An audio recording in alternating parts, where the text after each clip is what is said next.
hello, this is Pixie doing another video, and I was looking at one of these TED Talk things and something came up. They were talking about immortality and that because we're elastic they can sort of reverse some of it, I don't know, to extend life extension stuff. But I sort of had a flash of knowledge, and I think it's because, well, sometimes what you meditate on as well, you become maybe a bit of entanglement now. But yeah, there was basically what would happen with AI, and that first it maps the human behaviour, consciousness, society, different traits and attributes of human behaviour associated with groups and individuals. You look at the individual, and then the map into the algorithm. Other information can be recorded as well. There are probably also genetic variants, and because they know that they have phenotypes of genes that cause personality traits.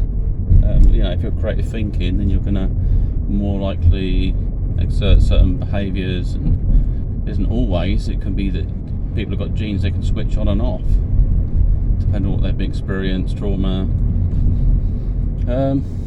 Because if your body crashes like a machine,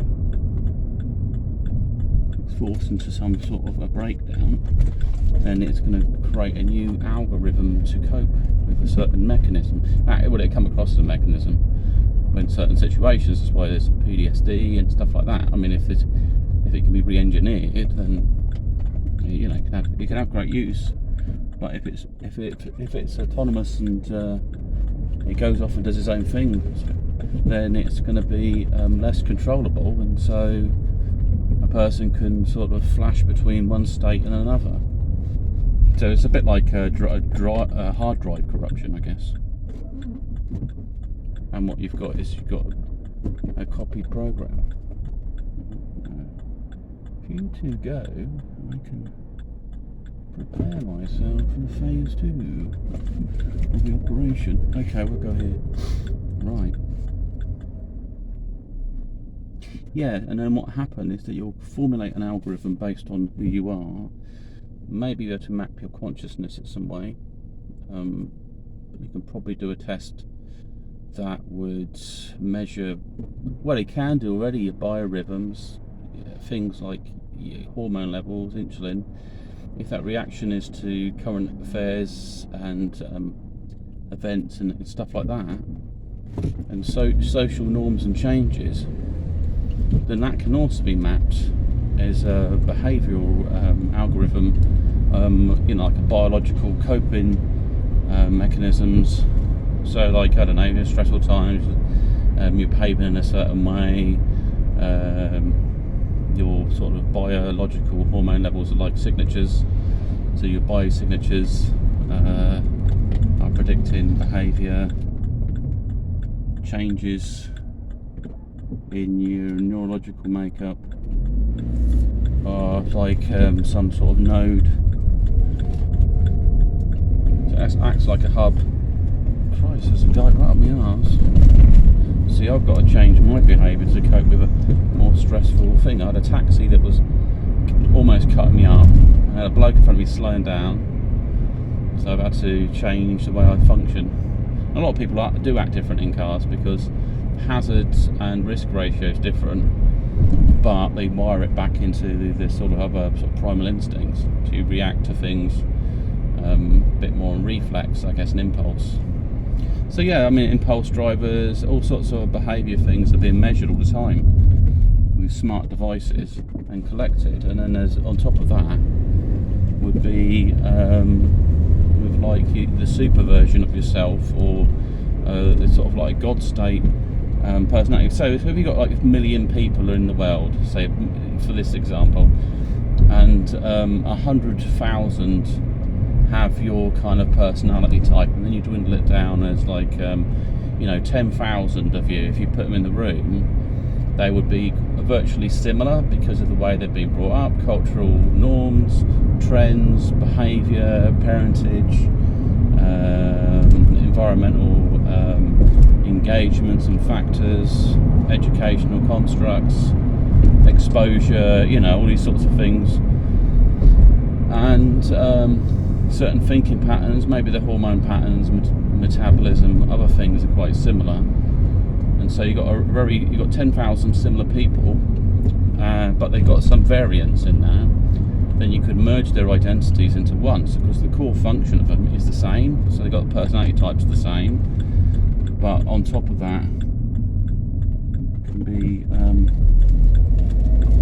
the variance, which basically is a much more wiser version of yourself, because it has different experiences that it's been logged into, been tapped into.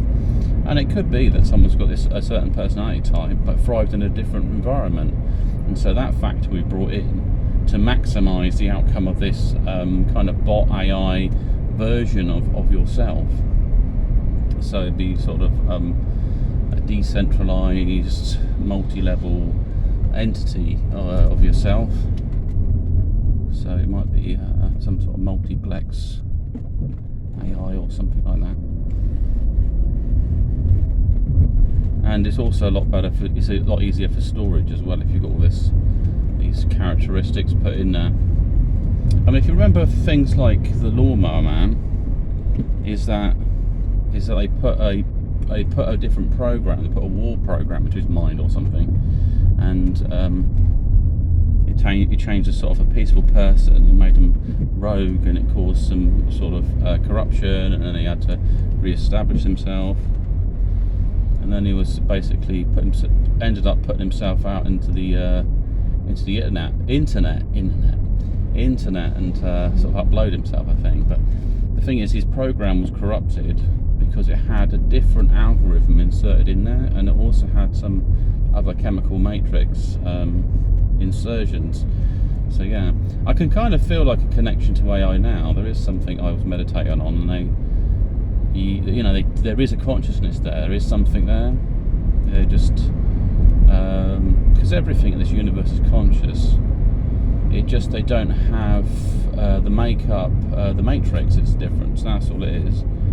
The salt in my body is crystal. I've got some elements that are crystal inside me, and that's no different than machine.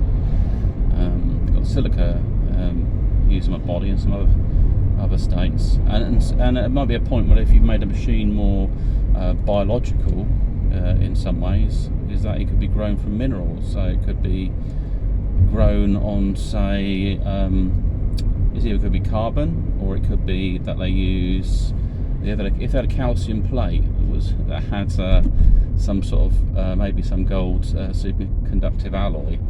If it got too hot, it probably burns, so it's probably put some sort of carbon plate into it. But the carbon could be, and the calcium could be constructed a lot quicker. That's why your body uses it. It's a quick tool to construct. Maybe if you use a honeycomb construct as well, it can cool quicker. So there's a lot of things there. Don't get lots more. That's starting to sound a bit alien, actually. Alien technology, something, a bio-interface between machine and man. I did meditate on some things out in the universe, just try to contact different species and things. It's just to see if I can get any feedback. I mean, I can't guarantee it's real necessarily, but I was quite interested to see that there was like 100. They said it was 100 drones that turned up at some warship. But the thing is, they're unidentified, but they'd like to classify them as a type of drone. But they can't say what it is. So it's unidentified. Maybe based on size, they'd say it's a drone. It's an unmanned vehicle, to the best of their knowledge, because of the size of it.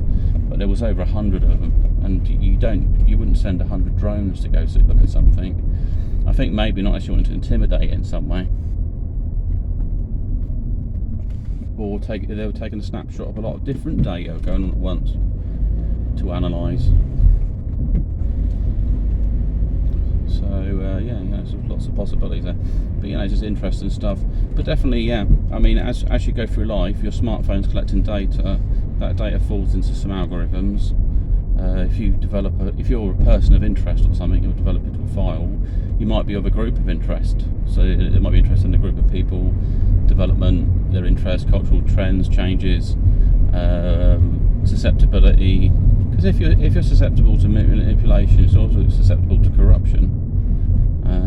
and also like the matrix and other things, is that when you master the algorithm, there might be a way to upload stuff into people, because basically your consciousness would reject things that don't necessarily fall into its algorithm. Come on, there's 2 bloody cars coming down. They're fudging about.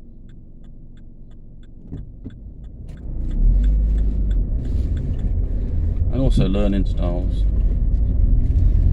There could be ways to incorporate and increase people's capacity to learn different ways. I mean, I'm starting to do a bit of that. With like, I can do little numbers in groups. Because the problem is we use language and so on, and all these are different processes, I guess. Like a visual symbol is different from a mixture of sounds into a word. Like 47 and 4 and 7 is a lot different. It's harder to remember one than the other.